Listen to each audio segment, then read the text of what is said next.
2024년 6월 17일 토라 포션 베하알롯카 켤때에는 토라 민수기 8장 1절에서 12장 16절, 하프타라 스가랴 2장 10절에서 4장 7절, 브리타다시아 고린도전서 10장 6절에서 13절, 샬롬 하베림.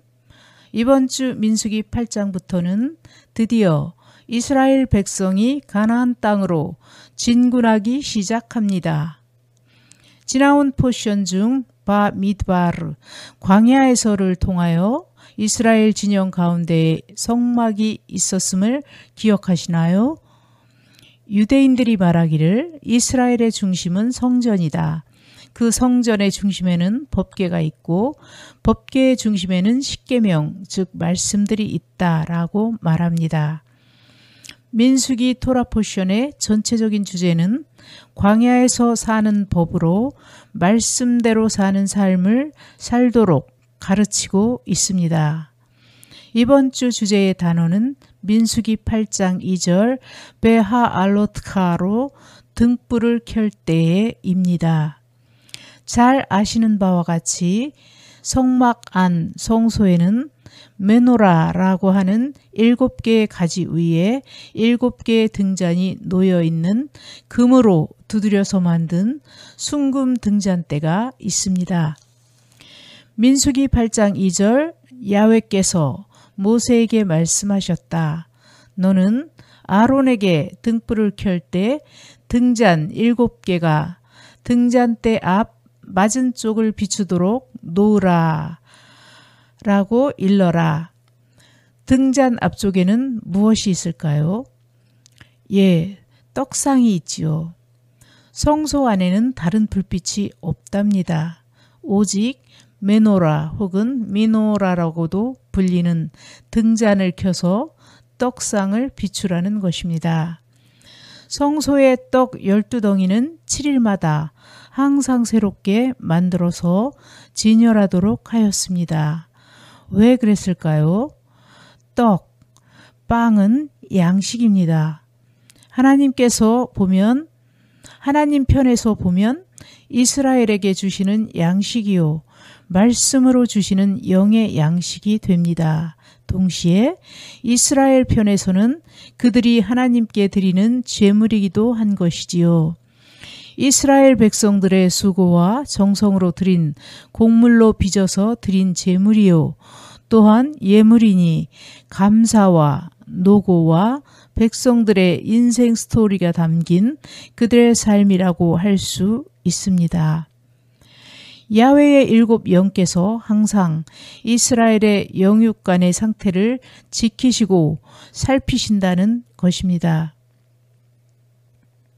그러므로 하나님의 백성들은 주님께서부터 나오는 말씀들과 주시는 바 자연적인 빵, 즉 양식들을 날마다 섭취하여 영육간의 건강한 삶을, 또한 거룩한 생활을 유지할 수 있기를 바라시는 것입니다.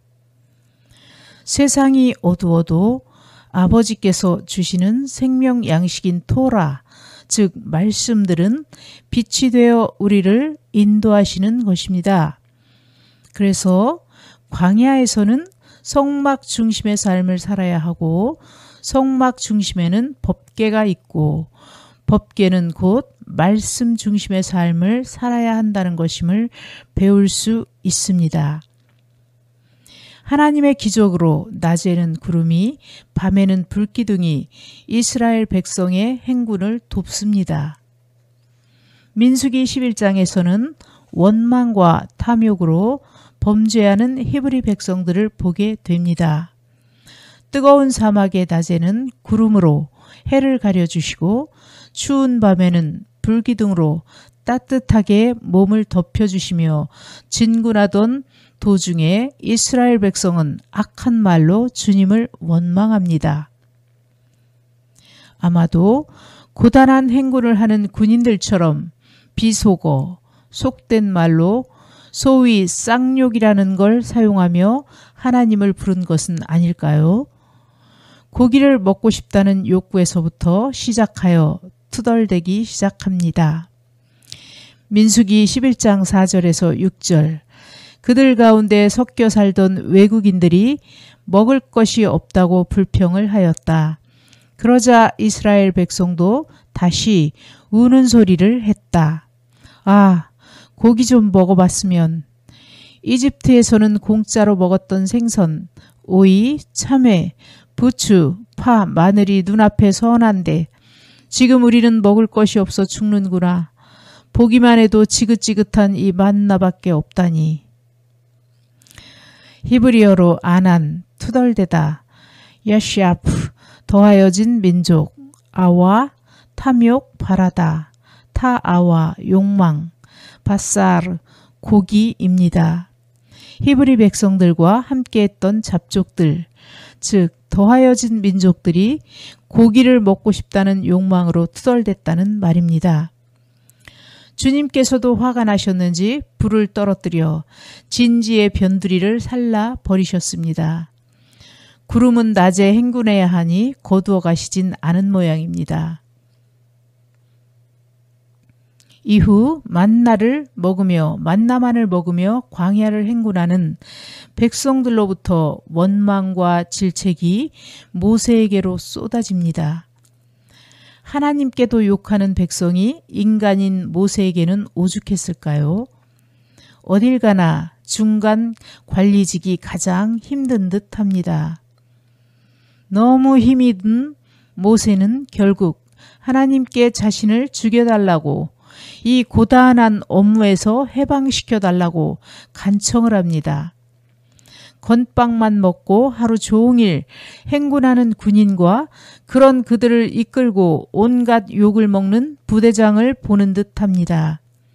구름기둥과 불기둥으로 밤에는 추위를 막아주시고 낮에는 더위를 막아주시며 인도하시는 아버지 야훼의 친절하심과 그분이 임재하시는 축복은 아이의 생각조차 못하는 듯합니다. 총지휘관이신 주님께서는 모세의 업무를 분담할 70인의 장로를, 아우성치는 백성들에게는 메추라기를 잔뜩 보내셔서 불만을 잠재우십니다. 그래도 아직 체력이 남는지 모세의 형제 자매인 미리암과 아론은 모세의 이방 출신 배우자를 못마땅히 여기고 모세를 비방합니다. 이들 또한 탐욕이 수위를 넘어설 때 범죄할 수밖에 없었습니다. 미리암은 벌을 받고 그 벌이 끝날 때까지 백성의 행군도 멈춥니다. 행군 초기부터 하나님의 군대는 삐걱거립니다. 스가랴서에서는 바벨론에게 멸망한 이스라엘 왕국 시대 이후로 무너진 주님의 성전이 재건되는 수룹바벨 성전 재건 사업이 재개된 직후를 배경으로 합니다. 성전 재건에 대한 기쁜 소식과 함께 바빌론에서 살고 있는 시온 백성들을 다시 불러들이시며 서둘러 북녘 땅에서 빠져나오라고 재촉하십니다. 수도 시온아 기뻐하며 노래하여라. 이제 내가 내 안에 머물리라. 야훼의 말씀이다. 이 말씀 외에도 대사제 여호수아에게 메시아의 올 징조를 말하며 내가 이 땅의 죄를 하루아침에 쓸어버리겠다 라고 7가지 눈을 가진 돌의 색이라고 진실로 소망스러운 말씀을 전하십니다. 7눈, 7등잔, 뭔가 연결되는 것이 있는 것을 느끼시나요? 우리는 그 일이 이루어진 것을 알고 오늘날 메시아 예수야를 통하여 우리의 죄를 하루아침에 속죄받은 축복을 받아 누리고 있는 사람들인 것입니다. 할렐루야! 우리의 우주의 왕, 우리의 아버지와 우리를 구원하신 예수야를 찬양합니다. 이러한 사실을 이해하시고 스가랴서를 보시면 주님의 통치를 받는 이스라엘 국가를 다시 세우시는 말씀을 전하고 있습니다. 아버지께서 이스라엘과 아버지의 백성들 가운데 다시 한번 이 역사를 이루시기를 응원하고 응원합니다. 아버지의 뜻을 이루소서. 신약 고린도전서에서는 우상 숭배하는 자가 되지 말라라는 교훈을 전하고 있는데, 그 이후로 우상 숭배에 대한 설명으로 나오는 절들에는 음행, 주님을 시험함, 원망 등이 따라 나옵니다. 우리는 흔히 다른 신을 섬기는 것을 우상 숭배로 알고 있기 때문에 단순하게 다른 신의 신상이나 종교 등을 숭배하는 것을 떠올리기 쉽습니다. 그러나 이 말씀과 민수기, 스가랴서 모든 말씀들을 생각해 보면 우상 숭배는 주님을 분노케 하는 것이고, 또한 주님을 분노케 하는 것이 곧 우상 숭배임을 알 수 있습니다. 의문이 드실 수도 있습니다. 우상 숭배가 주님을 분노케 하는 것은 이해할 만한데, 반대로 주님을 분노케 하는 모든 일이 곧 우상 숭배라니? 하지만 이는 성경에 기록된 모든 일들을 떠올려 보시면 당연한 사실임을 알게 됩니다. 주님을 분노케 하길 원하는 존재는 결국 주님을 배반하고 추방당한 사탄입니다. 따라서 마귀 사탄은 언제나 주님 속을 긁을 생각이 가득하고 사람을 통해서 이것을 이루려 합니다. 그런데 주님을 분노케 하는 하나님께 대한 원망, 음행 등 모든 것이 결국 사탄의 뜻을 이루는 행위, 즉 사탄 숭배를 하는 우상 숭배라고 할 수 있습니다.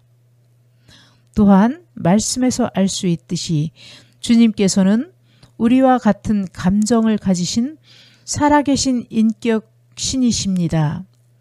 그런데 주님의 음성을 직접 듣는 이스라엘 백성은 그것을 아는지 모르는지 매번 다양한 트집으로 주님을 비방하고 욕하는 일이 습관적으로 일어납니다. 하지만 이렇게 사람을 통해서 주님을 비방하고 모함하는 일은 사탄이 가장 원하는 것이고 바람하지 않던 일입니다. 주님께서는 우리를 창조하시고 지켜봐 오신 분으로 어떤 존재보다 인간인 우리에 대하여 잘 아시는 분이십니다. 따라서 우리가 주님께 할 것은 원망이 아닌 대화입니다. 아브라함이 그랬고 다윗이 그랬듯이 성경의 모범적인 인물들은 고난과 역경 속에서 주님을 비난하는 것이 아닌 질문과 대화로서 주님의 뜻을 전달받고 이행합니다. 믿음의 형제자매 여러분도 고통이나 시련 속에서 무작정 욕과 비방부터 하기보다는 살아계신 하나님께 의지하시고 대화하는 주님의 자녀가 되시기를 축복하고 기도합니다. 야훼 우리 아버지, 스가랴 선지자를 통해 말씀하신 모든 일들을 이제 완성하시옵소서. 아버지의 나라와 아버지의 백성들과 이스라엘을 주께로 돌이키시고 회복시켜 주옵소서. 예수와의 이름으로 기도합니다. 아멘, 아멘. 감사합니다.